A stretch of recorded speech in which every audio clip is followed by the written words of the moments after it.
මාලිකාවට ඔබව සාදරයෙන් පිළිගනු ලබනවා. අද ඔයාලට ඇඳුමක් වසා ගැනීමට අවශ්‍ය නිමිතික ලබා ගන්න ආකාරය පැහැදිලිව කියලා දෙනවා. ඒ සඳහා මම මෙන්න මේ රූප සටහන ආධාර කරගෙන ඔයාලට පැහැදිලි කරලා දෙන්නම්. ඔයාලා මුලින්ම කොලයක් අරගෙන මෙන්න මේ ටික සටහන් කරලා තියාගන්න.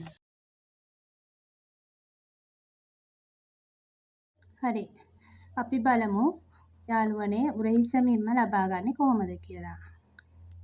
උරහිසමින්ම අපි ලබා ගන්නේ උරහිස මුදුනේ සිට මෙන්න මෙතන කිහිලි කට සිට උරහිස දක්වා කෙලින් උරහිස දක්වා දිවෙන ස්ථානයේ සිට ඊළඟ කෙළවරේ කීලි කට සිට උරහිස කෙලින් උරහිස දක්වා ස්ථානයට. අන්නේ අතර දුර ප්‍රමාණය තමයි අපි උරහිස විදියට ගන්නෙ. ඊළඟට යාළුවනේ අපි බලමු පපුව වටමින්ම ලබා ගන්න ආකාරය. පපුව වටමින්ම ලබා ගන්නේ මෙන්න මෙතන කිහිලි කට සිට පොයින්ට් දක්වා දිවෙන පපුවේ ඉහළම ස්ථානය. ඉහළම ස්ථානයේ වටයෙන් තමයි අපි පපුව වටමින්ම ලබා ගන්නේ. ඊළඟට යාළුවනේ අපි ඉන වටමින්ම ලබා ගන්න ආකාරය බලමු. ඉන වටමින්ම අපි ලබා ගන්නේ මෙන්න මේ ස්ථානයේ කුඩාම ස්ථානය. කුඩාම ස්ථානයේ වටේ තමයි අපි ඉන වටමින්ම ලබා ගන්නේ. ඊළඟට යාළුවනේ උකුල වටමින්ම. උකුල වටමින්ම අපි ලබා ගන්නේ මෙන්න මේ ඉන සිට අඟල් 6ක් හෝ 7ක් පහළින් තමයි අපි උකුල වටමින්ම ලබා ගන්නේ. ඊළඟට යාළුවනේ අපි බලමු මෙන්න මේ සටහනේ ඇති ඉතිරි මිමිති ටික ලබා ගන්න ආකාරය. හරි යාළුවනේ අපි බලමු ඔපනැලි පරතරය ලබා ගන්නේ කොහොමද කියලා. ඔපනැලි අපේ පපුවේ මේ පොයින්ට් එකේ සිට මේ පොයින්ට් එක දක්වා අතර දුර තමයි අපි ඔපනැලි පරතරයේ විදිහට ලබා ගන්න. ඒ වගේම යාළුවනේ ඔපනැලි උසත් අපිට අවශ්‍ය වෙනවා. අපි ඔපනැලි දක්වා උස ලබා ගන්නේ මෙන්න මෙතන උරහිසේ මෙන්න මේ කෙළවරේ සිට මෙතන අපේ පොයින්ට් එක දක්වා උස තමයි ඔපනැලි උස විදිහට ලබා ගන්න. ඊළඟට යාළුවනේ අපිට අවශ්‍ය වෙනවා උරහිස සිට ඉන දක්වා උස ඇඳුමක් මසා ගැනීමට අවශ්‍ය වෙනවා. අපි උරහිස සිට ඉන දක්වා උස ලබා ගන්න යාළුවනේ මෙන්න මෙතන මේ කන ගාව ඉඳලා මේ මෙතන එන උරහිස කෙළවර. මෙන්න මෙතන සිට මෙන්න මෙතන අපට අවශ්‍ය ඉන ප්‍රමාණයට උස තමයි උරහිස සිට ඉන දක්වා මෙන්න මේ විදිහට මෙන්න මේ දක්වා උස තමයි අපි උරහිස සිට ඉන දක්වා උස විදියට ගන්න.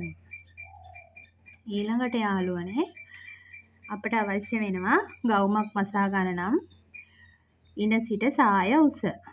එතකොට යාළුවනේ මෙන්න මෙතන අපි ඉන දක්වා ලබාගත් උස ඉඳලා අපට අවශ්‍ය සාය උස අවශ්‍ය ප්‍රමාණයට ගන්න පුළුවන්. ඉන සිට සාය උස අපට අවශ්‍ය ප්‍රමාණයට මැනලා ගන්න පුළුවන්.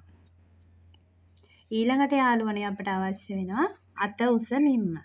අපි අත උස මිම්ම විදිහට මෙන්න මෙතන උරහිස කෙළවරේ සිට අපි අත උස මෙන්න මේ අතර මෙන්න මේ විදිහට අත උස අපිට අවශ්‍ය ප්‍රමාණයකට අවශ්‍ය ගන්න පුළුවන්. අවශ්‍ය විදිහකට ගන්න පුළුවන්. ඊළඟට යාළුවනේ අපිට අත වටමින්ම අවශ්‍ය වෙනවා. අපි අත වටමින්ම අපි දිගාතක් ලබා ගන්නව නම් අත වටමිමි කිහිප තැනකින් ලබා ගන්න ඕනේ. අපිට අත වටමින්ම ඉහළ සිට මෙන්න කිහිප තැනකින් මෙන්න මේ ආකාරයට අත වටමින්ම ලබා ගන්න ඕනේ.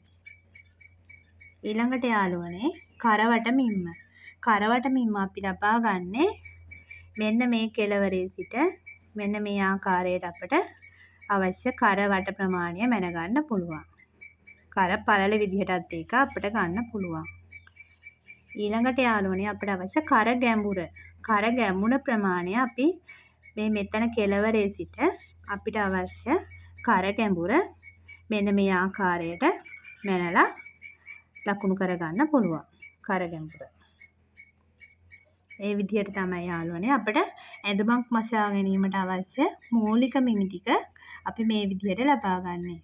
මේ මිමි ටික යාළුවනේ අපි මහ ගන්න බලාපොරොත්තු වෙන ඇඳුමත් එක්ක වෙනස් වෙනවා. සමහර මිමි අපිට මීට වඩා තව මිමි ලබා ගන්න සිදු වෙනවා. ඒ ඇඳුමේ මෝස්තරය අනුව. මම ඒ පිළිබඳව ඉදිරියේදී කියලා දෙන්න බලාපොරොත්තු වෙනවා. ඉතින් යාළුවනේ අපට ඇඳුමක් මසා ගැනීමට අවශ්‍ය මූලිකවම අවශ්‍ය මිමි ටික ගන්න විදිහ තමයි මම අද ඔයාලට අරගෙන ආවේ. ඉතින් මේ මිමි ටික භාවිතා කරලා ඇඳුමක් මසා ගන්න ආකාරය අපි ඉදිරියේදී බලමු. ඔයාලා සියලු දෙනාටම තෙරුවන් සරණයි.